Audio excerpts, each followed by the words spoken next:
Philadelphia is the latest big city to wage a fight against vaping. Today, City Council began considering new legislation to keep children safe. Natasha Brown reports now on what the proposed law would do. Together with the administration, I offer one bill. Philadelphia City Council member William Greenlee, with the support of Mayor Jim Kenney and other council members, introduced legislation that would crack down on the sale of e-cigarettes to minors. There's a problem out there. There's a health problem. It's heavily affecting young people. And I think when there's a problem, government has a responsibility to step in. The administration would specifically be targeting the sale of flavored e-cigarettes, which smell and taste like candy or desserts.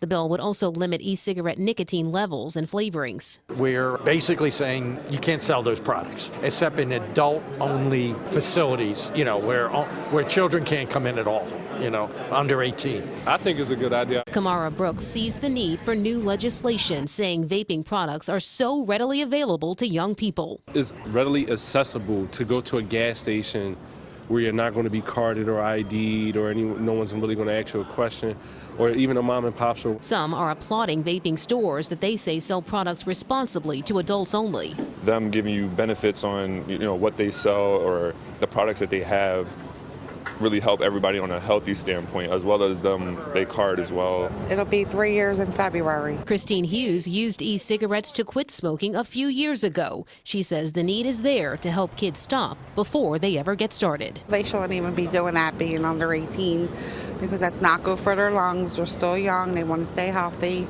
They should just stay away. Well, the bill is being expedited through council now and could become law by the end of December if passed. Meantime, enforcement would take place through existing environmental health ticketing processes, and violations would carry a $250 fine. So the city is joining this fight. They're very serious about combating this issue with kids. That's a hot topic. Keep us updated. Natasha, thank you.